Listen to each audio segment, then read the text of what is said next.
Be pretty decent for it. It's going to be hot, but you know, it's always hot this time of the year. I do want to get back to that Ensign Peak camera and time lapse so you can see kind of how that fire started over by Ensign Peak that we've been talking about throughout the Sandhurst fire. You can see the flames getting started and the smoke coming in. This was at about 4:30, and then you could just see that smoke coming in and the flames building up.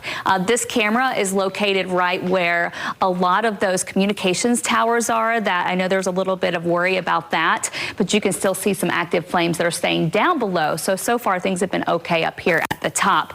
It is a tad breezy. We have these easterly winds that are kicking in a bit. I don't think they'll get any higher than this. We're at east at 10, gusting to 20 miles an hour, but they are going to stay steady. So that's good news. We did have a northerly wind, so that was pushing a lot of the smoke into the valley. Now it's easterly, so it's going to start to push the smoke towards the west. And this is going to be what we see throughout the night. You can see in and around the area, we have anywhere from 10 to almost 15-mile-an-hour winds. At the airport, it's calm. At the University of Utah, though, we're back to a 21-mile-an-hour wind. So getting close to these canyons, we do see it pick up just a bit. So we are going to have somewhat of breezy conditions there, and that will linger through the evening hours. High pressure is controlling our weather right now. We have this northerly flow that comes in, and again, as it gets squeezed through the canyons, that creates that easterly wind at nighttime. And then we have a few thunderstorms still popping up in the southwest corner.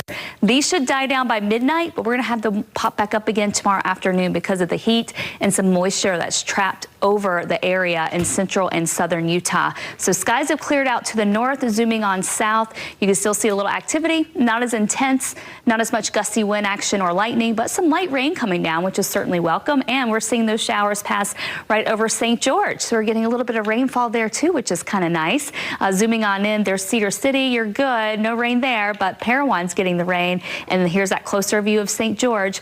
We've had a few showers just floating on through, and we've had some activity over near Zion National Park as well. Here's your storm zone forecast as we head through midnight.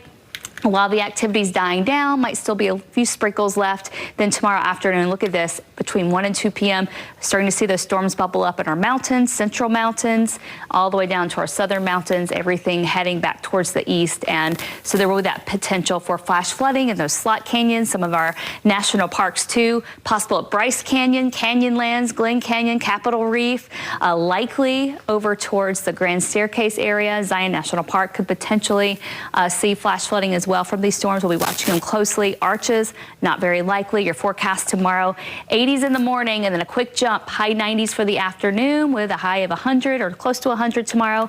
Big ridge of high pressure stays with us through Pioneer Day, and then by Thursday and Friday it drops south. That lets some cooler air move in. It'll also bring in a chance for some storms in northern Utah. So central Utah, we have those highs in the low to mid 90s, watching for afternoon storms in the mountains. Same thing down towards Cedar City and St. George, 107. Chance for storms each afternoon for the next few days, starting to dry things out by Thursday. Northern Utah, mid 90s for Logan, upper 90s down towards Spanish Fork, and for the Wasatch Front, most of us in the high 90s. Ogden could see a high of 101. Here's your 7-day forecast. Temperatures up near 100, a hot one for Pioneer Day, partly cloudy, then thunderstorm chances going up as our temperatures go down. Low 90s on Saturday. It's going to feel chilly, right?